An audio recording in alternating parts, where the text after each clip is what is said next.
Hey guys, welcome back to the channel talks with Sanya. So इस video के अंदर मैं बात करूंगी आप सब लोगों से आपके एग्जामिनेशंस के बारे में। देखो, जो लोग सेकेंड ईयर में हैं या थर्ड ईयर में हैं, उन्होंने पहले भी एग्जामिनेशंस दिए हैं, उन लोगों को काफ़ी अच्छे से पता है।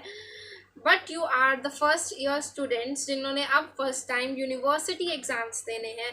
अब आपके स्कूल एग्ज़ाम्स ख़त्म हो जाने वाले हैं। लाइक आप शीट्स पे देते थे या फिर पॉइंट्स में आंसर करते थे या फिर टू द पॉइंट आंसर देते थे, वो सारी चीज़ें अब ख़त्म हो जाने वाली हैं। 1-1 मार्क के क्वेश्चंस कुछ नहीं आने वाले हैं। राइट, ये सब आगे बताऊंगी, बट अभी बात करते हैं कि एग्जामिनेशंस होंगे कब आप लोगों के। तो देखो, अगर आप चंडीगढ़ से बिलोंग करते हो, डीएचई के कॉलेजेस में आपने एडमिशन लिया है, directorate of higher education Chandigarh में, या फिर आप पंजाब यूनिवर्सिटी से हैं, तो आप लोगों के एग्ज़ाम्स बहुत ही नज़दीक हैं। क्योंकि देखो, अभी वहाँ पर इलेक्शंस चल रहे होंगे, इलेक्शंस के बाद यूथ फेस्ट के बाद दिवाली, और दिवाली के बाद आप लोगों के एग्जामिनेशंस जो हैं वो कंडक्ट हो जाएंगे। नॉट द फाइनल एग्ज़ाम्स, अभी सेमेस्टर नहीं ख़त्म हो रहा है, बट सेमेस्टर एग्जाम के बीच में एक ये सेमेस्टर है तो एक मिड सेमेस्टर एग्जाम्स आपके कंडक्ट किए जाते हैं, जिनको कॉमनली MST के नाम से जाना जाता है। M stand for mid, ST stand for semester.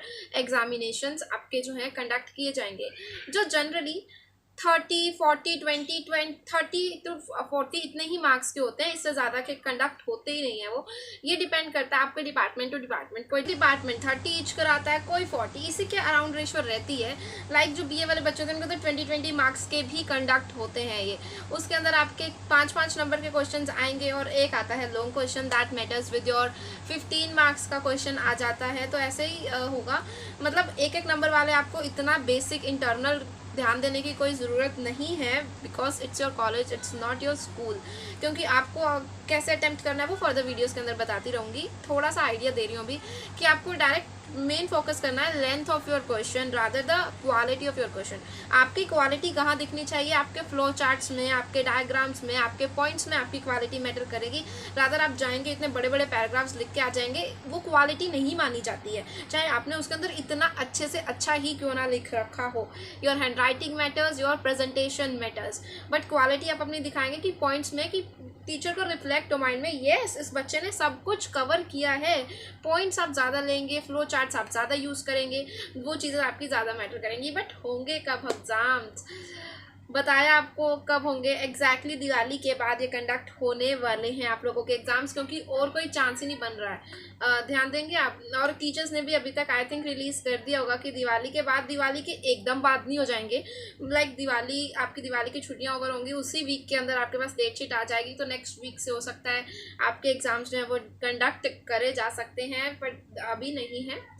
There are gap of 20 days at least अभी पड़े हैं, तो आप अपनी तैयारी रख सकते हैं, अच्छे से पढ़ना स्टार्ट कर सकते हैं अगर अभी तक नहीं किया है तो। रादर वैसे सभी कॉलेज स्टूडेंट्स जो होते हैं वो एग्ज़ाम डेज में ही पढ़ते हैं, कोई पहले नहीं पढ़ता है। Rather you have to follow on your internships, your scholarships, या फिर और नई नई आप एक्टिविटीज़ के अंदर इंक्लूड होते चाहिए, या फिर जो आपकी कोचिंग्स वगैरह चल रही हैं, या आप किसी और चीज़ की तैयारी कर रहे हैं, उस पर भी अपना मेन फोकस रख सकते हैं नाउ डेज। अब रादर एक वीक के बाद, जो वीक एक है, इस लेफ्ट ओवर वीक को आप छोड़ सकते हैं, उसके बाद आप अपने कॉलेज एग्जाम्स की तैयारी जो करना है उसे स्टार्ट कर सकते हैं। बट ध्यान रखिएगा, कभी भी अपने कॉलेज को मेन फोकस ऑफ स्टडी मत रखना, because this is just a type of a graduation and nothing else. इससे ज़्यादा ये कुछ नहीं है, just a certificate, just a stamp that you are graduated now. Yes, आपके मार्क्स मैटर करते हैं, बट ये मैटर करता है कि आपकी A डिवीज़न है या जस्ट B डिवीज़न है, या फिर आप कुछ ऐसे पर्टिकुलर तैयारी कर रहे हैं जिसके अंदर आपको स्पेसिफाइड इतने नंबर तो चाहिए ही चाहिए, तो उतने नंबर आप लें। रादर ये नहीं है कि कोई मुझे हमेशा टॉप ही करना है क्लास के अंदर, वो सिस्टम नहीं रहता है कॉलेजेस के अंदर। आई थिंक आप सब लोगों को पता है। उसके बाद दूसरा क्वेश्चन आता है कि आप लोगों का कितना सिलेबस कवर किया जाएगा मिड टर्म एग्जामिनेशन के अंदर। जो ये मिड सेमेस्टर एग्जाम्स होते हैं, इसके अंदर एटलीस्ट 75% क्या करते हैं टीचर्स, कोशिश करते हैं कि हो जाए सिलेबस, ताकि बचा हुआ 25% वो आपकी जिम्मेवारी हो जाती है। अगर बच्चों ने आना क्लासेस के अंदर बंद कर दिया तो वो टीचर्स के ऊपर डिपेंडेंट नहीं रहेंगे, वो आपको खुद पढ़ना पड़ेगा, राइट। और अगर आप एग्जाम्स की तैयारी भी करेंगे MSTs में, राइट, कोई भी चैप्टर आप स्किप नहीं कर सकते हैं। बट अगर फाइनल एग्जाम्स हैं आपके, तो उसके अंदर काफ़ी ज़्यादा चैप्टर स्किप कर सकते हैं, because there are a lot of choices in the final exams. But MSTs के अंदर बहुत कम चॉइस रह जाती है। लाइक आपको 8 to 9 चैप्टर्स दे दिए और क्वेश्चन 15 मार्क्स का सिंगल ही आना है, तो आपको एटलीस्ट 8 चैप्टर्स करने पड़ेंगे अगर आप एक 9th छोड़ रहे हैं, क्योंकि 2 ही चॉइसेस आएंगी ना आप लोगों के पास, तो यहाँ पर दिक्कत हो जाती है। MSc के अंदर आपको पढ़ना होता है। MSc इसीलिए कंडक्ट कराते हैं हम लोग, ताकि आप लोगों की ना रिवाइज हो जाए एक बार कि आपने पढ़ा हुआ है, और जो फाइनल एग्जामिनेशन में अगर क्वेश्चन आ जाता है तो आप उसमें रीअपियर ना आए आपकी, आप उसे अच्छी से आपकी सप्ली ना आए, आप कर सकते हैं, मतलब कि कुछ ना कुछ ज़रूर लिख के आ सकें। तो I think whole of the doubt is clear. 70% syllabus confirmed MSc के अंदर आता ही आता है। हमारे टाइम में भी आया था, आपके टाइम में भी आया, क्योंकि अभी तक गाइडलाइंस चेंज नहीं हुई हैं।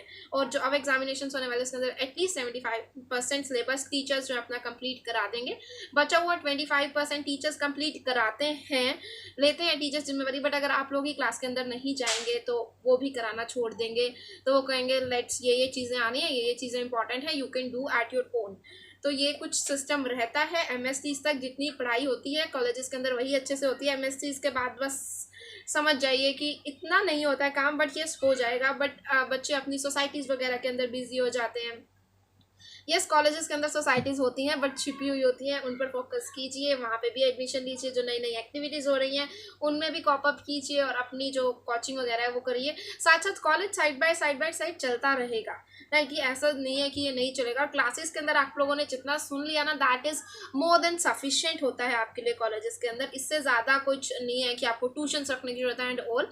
कॉलेज की ट्यूशन आई विल प्रेफर कभी कभी मत रखना, there is no need of it, right. अपने क्लासेस के अंदर शांति से सुन लो, दैट्स मच इनफ। उसके बाद अगर आपको दिक्कत आ रही है किसी सब्जेक्ट में, घर जाके खुद उसे पढ़ लो, दैट्स जस्ट इनफ। इसके अलावा आप लोगों को कुछ करने की ज़रूरत ही नहीं है।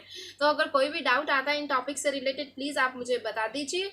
और स्कॉलरशिप सीरीज़ आप सब लोगों को पता होगा, मैंने स्टार्ट की है, बताती जाऊँगी कैसे कैसे आपको स्कॉलरशिप ग्रास्प करनी है, क्योंकि आपको पता है कि जैसे आपने कॉलेजेस के अंदर एडमिशन लिया, आपके एक्सपेंसेस बढ़ गए होंगे एकदम से, राइट। तो उन एक्सपेंसेस के साथ कॉप अप करने में थोड़ा बहुत तो टाइम लग जाता है। इसलिए मैं कह रही हूँ आप इंटर्नशिप्स करना स्टार्ट कर दें, आप स्कॉलरशिप्स लेना स्टार्ट कर दें, वो आपके लिए ज़्यादा बेनिफिट होगा। आपके पास थोड़ा सा मनी आएगी, हैंडल करना आपको समझ में आएगा, कहाँ आपको वेस्ट करनी है मनी और कहाँ आपको सेविंग्स करनी है, कहाँ आपको इन्वेस्ट करनी है। सो प्लीज़ उसको भी जैसे आपने डाउट सीरीज़ को प्यार दिया वैसे ही देते रहना। और अगर कोई भी डाउट आता है प्लीज़ आप कमेंट सेक्शन में ज़रूर बताएं। Till then bye bye and meet you in the next video.